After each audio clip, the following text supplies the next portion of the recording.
এত কষ্ট হচ্ছিল, এত কান্না পাচ্ছিল। তো কিভাবে যাবো সেটাই ভেবে পাচ্ছিলাম না। তো যাই হোক বেরিয়েই পড়লাম যেহেতু।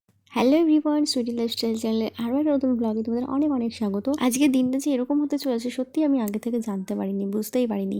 তো গুড আফটারনুন সবাইকে, এখন হচ্ছে দুপুরবেলা। আমি স্নান সেরে সবে মাত্র ঘুমিয়েছি। ঘুমানোর পরপরই আমি একটা খবর পেলাম, সত্যি খুবই দুঃখের। আমার এত খারাপ লাগছিল শুনে, ভীষণ কান্না পাচ্ছিল। তো চলো তোমরা পুরো ভিডিওটা দেখো, তাহলে তোমরা সব কিছু জানতে পারবে। আজ আমার মায়ের দিদা মারা গেছে। তো তিনি সত্যি খুবই ভালো ছিলেন, আমাকে খুবই ভালোবাসতেন। আমার এত কষ্ট লাগছে। এখন আমি কি করি বলো তো? আমার তো স্নান করা হয়ে গেছে, মাথায় অনেক তেল দিয়ে স্নান করে ফেলেছি। আমি কি জানতাম যে আজ মরবে? তবে যাই হোক, এখানে দেখো আমি শ্যাম্পু করে চলে এসেছি। এখন আমাকে তাড়াতাড়ি রেডি হতে হবে, ওখানে যেতে হবে, না হলে আবার বড় মাকে নিয়ে চলে যাবে। আমার সত্যি ভীষণ কষ্ট হচ্ছিল, এতটা কষ্ট হচ্ছিল যে বলে বোঝাতে পারবো না। মনকে শুধু একটা কথাই বলছিলাম যে যে যাওয়ার সে তো চলে গেছে। হয়তো বড় মার আয়ু এই পর্যন্তই ছিল, তার জন্য হয়তো সে আমাদেরকে ছেড়ে চলে গেছে। বড় মা তুমি যেখানেই থেকো খুব ভালো থেকো, এটুকুই বলবো। আমি অনেক খোঁজাখুঁজির পর এই জামাটা পছন্দ করলাম, তো এটা পরে আমার ভীষণ কমফোর্টেবল ফিল হয়। তবে আমি যেহেতু দিনের বেলা যাচ্ছি তার জন্য বেশি মেকআপ করলাম না। তবে হ্যাঁ, এখানে আমি লিপস্টিক কাজলটা ব্যবহার করেছি। অনেকে এখানে বলবে আমাকে যে লিপস্টিক কাজল ব্যবহার করেছে, আর বলছে মেকআপ করিনি। আরে ভাই, মেকআপ মানে ফাউন্ডেশনের কথা বলছি। আমার নিজেকে খুব ভালো লাগে। তোমাদের কার কার আমাকে ভালো লাগে প্লিজ একটু কমেন্ট করে জানিয়ে দিও।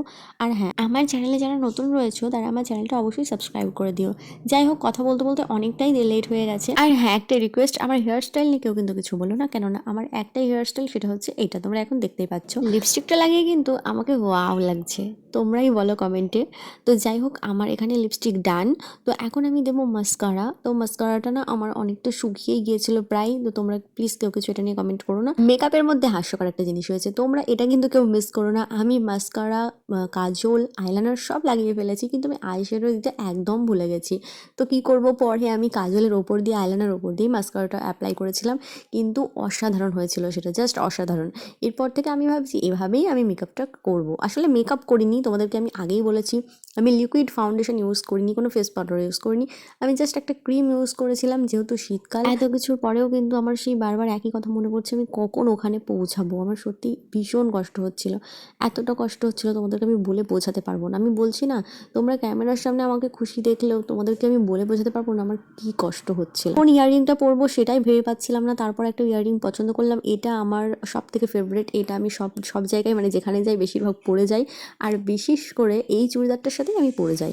তো কেমন লাগছে ইয়াররিংটা সবাই একটু জানিও। একটা মেলা থেকে এটা কিনেছিলাম, ভীষণ ফেভারিট আমার। তো যাই হোক, আমাকে দেখে আমি নিজেই লজ্জা পেয়ে যাচ্ছি, এত সুন্দর লাগছে। তো মনে মনে ভাবছি কি আমি এতটাও সুন্দর? ও হ্যাঁ, তোমাদেরকে তো জিজ্ঞাসা করা হলো না আমার চুড়িদারটা পরে আমাকে কেমন লাগছে। আমি জানি, থাক, তোমাদের আর বলতে হবে না, আমাকে ভীষণ সুন্দর লাগছে।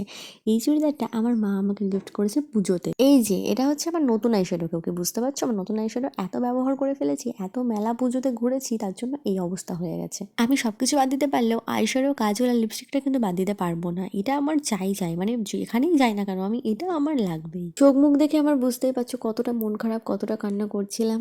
তার জন্য মেকআপ দিয়ে ঢাকার চেষ্টা করছি। যাক, তোমরা এসব বুঝবে না, বাদ দাও। তো যাই হোক, আমি রেডি হয়ে গেছি মোটামুটি। তো আমি এমনিতেই অনেকটা লেট, আর আমার কাছে অনেকবার ফোন চলে এসেছে। আমি যেহেতু ভিডিও করছিলাম, তাহলে তোমরাই বলো কিভাবে ফোনটা তুলবো। দাঁড়াও দাঁড়াও, তোমরা এখানে কি একটা জিনিস খেয়াল করেছো আমি কিভাবে আইশ্যাডোটা ইউজ করলাম? কতটা সুন্দর লাগছে দেখো আমার চোখগুলো। তো চলো, আমি কিন্তু রেডি হয়ে গেছি। এখানে শুধু বাকি ছিল টিপটা। তো টিপটা পরে নিলাম।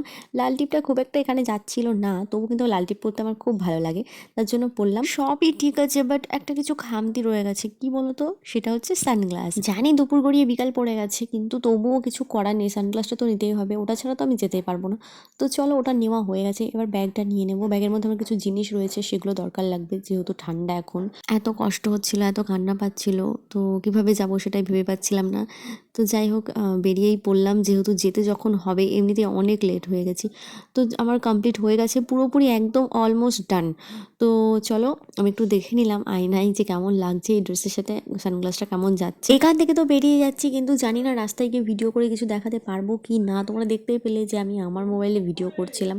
আমার মোবাইলে একদম ব্যাটারি লো হয়ে গেছে, আমি একটুও বুঝতে পারিনি যে আমার মোবাইলটা এভাবে ব্যাটারি লো হয়ে যাবে। যাই হোক, আমি ওখানে গিয়ে দেখছি অবস্থা বুঝে ব্যবস্থা।